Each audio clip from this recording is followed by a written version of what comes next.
ಬಾಯಿಗೆ ರುಚಿ, ಹೊಟ್ಟೆಗೆ ಹಿತ ಹಾಗೂ ಜೀರ್ಣಕ್ರಿಯೆಗೆ ಸಹಾಯಕ ಈ ನಿಂಬೆಹಣ್ಣಿನ ತಿಳಿಸಾರು. ಹಾಯ್ ಹಲೋ ಎಲ್ಲರಿಗೂ ನಮಸ್ಕಾರ. ಜ್ಯೋತಿ ಪಾಕಶಾಲೆಗೆ ತಮ್ಮೆಲ್ಲರಿಗೂ ಸ್ವಾಗತ. ಹೊಸದಾಗಿ ನಮ್ಮ ಕುಕಿಂಗ್ ವಿಡಿಯೋಸ್ ನೋಡ್ತಿದ್ದಲ್ಲಿ ಪ್ಲೀಸ್ ಸಬ್ಸ್ಕ್ರೈಬ್ ಮಾಡ್ಕೊಳ್ಳಿ. ಈ ರೆಸಿಪಿ ಇಷ್ಟ ಆದಲ್ಲಿ ಒಂದು ಲೈಕ್ ಮಾಡಿ. ನಿಂಬೆಹಣ್ಣಿನ ತಿಳಿಸಾರು ಒಂದು ಹಗುರವಾದ, ಆರೋಗ್ಯಕರ ಹಾಗೂ ಸುಲಭವಾಗಿ ತಯಾರಿಸಬಹುದಾದಂತಹ ತಿಳಿಸಾರಿನ ರೆಸಿಪಿ. ಬಿಸಿಯಾದ ಅನ್ನದ ಜೊತೆಗೆ ಅಥವಾ ಬಾಯ್ಕಿಟ್ಟಾಗ ಕುಡಿಲಿಕ್ಕೂ ತುಂಬಾನೇ ಟೇಸ್ಟಿಯಾಗಿರುತ್ತೆ ಈ ನಿಂಬೆಹಣ್ಣಿನ ತಿಳಿಸಾರು.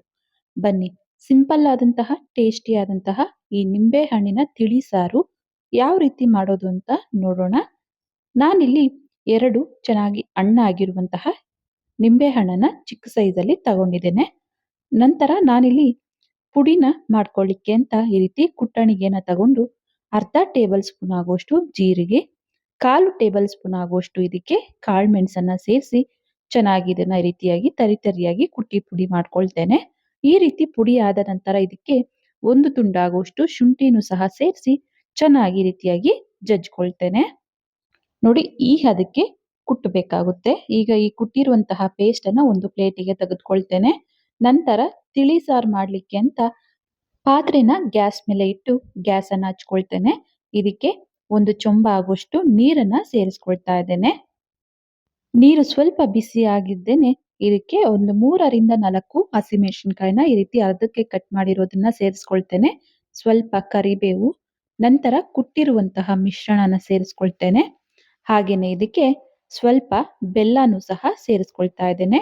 ನಾನಿಲ್ಲಿ ಚಿಕ್ಕ ತುಂಡಾಗುವಷ್ಟು 3 ತುಂಡನ ಬೆಲ್ಲ ಸೇರಿಸಿ, ನಂತರ 1/4 ಟೀ ಸ್ಪೂನ್ ಆಗುವಷ್ಟು ಅರಿಶಿನನೂ ಸೇರಿಸಿ ಚೆನ್ನಾಗಿ ಇದನ್ನ 2ರಿಂದ 3 ನಿಮಿಷ ಕುದಿಸ್ಕೊಳ್ಬೇಕಾಗುತ್ತೆ. ನೋಡಿ, ಈ ರೀತಿ ಕುದಿಬೇಕು ಚೆನ್ನಾಗಿ. ನಾವು ಜೀರಿಗೆ, ಮೆಣಸು, ಶುಂಠಿ ಎಲ್ಲ ಹಾಕಿದ್ವಲ್ಲ, ಆ ಶುಂಠಿ ಮಿಶ್ರಣ ಎಲ್ಲ ರಸನ ಬಿಟ್ಕೊಳ್ಬೇಕು. ಅಲ್ಲಿವರೆಗೂ ಚೆನ್ನಾಗಿ ಕುದಿಸಿದ ನಂತರ ರುಚಿಗೆ ತಕ್ಕಷ್ಟು ಉಪ್ಪು, 1 ಗಡ್ಡೆ ಆಗುವಷ್ಟು ಜಜ್ಜಿರುವಂತಹ ಬೆಳ್ಳುಳ್ಳಿ, ಹಾಗೆಯೇ ಸ್ವಲ್ಪ ಕೊತ್ತಂಬರಿ ಸೊಪ್ಪನ್ನ ಸೇರಿಸಿ ಮತ್ತೆ ಇದನ್ನ ಮುಚ್ಚಿ ಮತ್ತೊಂದು 2 ನಿಮಿಷಗಳ ಕಾಲ ಚೆನ್ನಾಗಿ ಕುದಿಸ್ತೇನೆ. ಈ ರೀತಿ ಚೆನ್ನಾಗಿ ಕುದಿಸಿದ ನಂತರ ಈಗ ಇದನ್ನ ಸೈಡಿಗೆ ತೆಗೆದಿಡ್ತೇನೆ. ತಿಳಿ ಸಾರಿಗೆ ಒಗ್ಗರಣೆಗೆ ಅಂತ ಚಿಕ್ಕ ಕಡಾಯಿನ ಈ ರೀತಿ ಗ್ಯಾಸ್ ಮೇಲೆ ಇಟ್ಟು ಗ್ಯಾಸ್ ಅನ್ನ ಹಚ್ಕೊಳ್ತೇನೆ. ಇದಕ್ಕೆ 1 ಟೇಬಲ್ ಸ್ಪೂನ್ ಆಗುವಷ್ಟು ತುಪ್ಪನ ಹಾಕೊಳ್ತೇನೆ. ಸ್ವಲ್ಪ ತುಪ್ಪ ಬಿಸಿಯಾದ ನಂತರ ಸಾಸಿವೆ, 1 ಒಣಮೆಣಸಿನಕಾಯಿನ ಮುರಿದು ಸೇರಿಸ್ಕೊಳ್ತೇನೆ. ಹಾಗೆಯೇ ಇದಕ್ಕೆ ಸ್ವಲ್ಪ ಇಂಗು ಪುಡಿನ ಸೇರಿಸ್ಕೊಳ್ತೇನೆ. ಸ್ವಲ್ಪ ಕರಿಬೇವನ್ನು ಸೇರಿಸಿ ಒಗ್ಗರಣೆ ರೆಡಿ ಆಯಿತು. ಗ್ಯಾಸನ್ನು ಆಫ್ ಮಾಡಿ ತಿಳಿ ಸಾರಿಗೆ ಈ ಒಗ್ಗರಣೆನ ಮಿಕ್ಸ್ ಮಾಡ್ಕೊಳ್ತೇನೆ.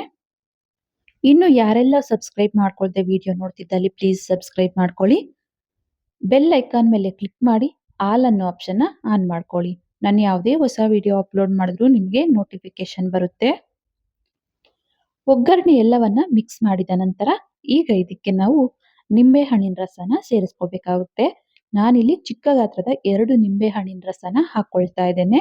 ನೀವು ಈ ತಿಳಿ ಸಾರು ಕ್ವಾಂಟಿಟಿನ ನೋಡಿಕೊಂಡು ಹುಳಿ ಎಷ್ಟು ಬೇಕೋ ಅಷ್ಟು ನಿಂಬೆ ಹಣ್ಣಿನ ರಸನ ಹಾಕೋಬೇಕಾಗುತ್ತೆ. ಈ ರೀತಿಯಾಗಿ ಬೀಜ ಇರೋದ್ರಿಂದ ಶೋಧಿಸಿ ನಾನು ನಿಂಬೆ ಹಣ್ಣಿನ ರಸನ ಹಾಕೊಳ್ತಾ ಇದ್ದೇನೆ.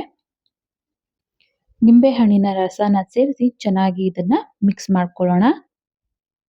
ನೋಡ್ಬೋದು, ನಿಂಬೆ ಹಣ್ಣಿನ ತಿಳಿ ಸಾರು ರೆಡಿ ಆಯ್ತು. ಇದನ್ನ ಒಂದು ಬಟ್ಲಿಗೆ ಸರ್ವ್ ಮಾಡ್ತೇನೆ. ನೋಡಿದ್ರಲ್ಲ, ತುಂಬಾನೇ ಸಿಂಪಲ್ ಆಗಿ ಟೇಸ್ಟಿಯಾದಂತಹ ಆರೋಗ್ಯಕರವಾದಂತಹ ನಿಂಬೆ ಹಣ್ಣಿನ ತಿಳಿ ಸಾರು.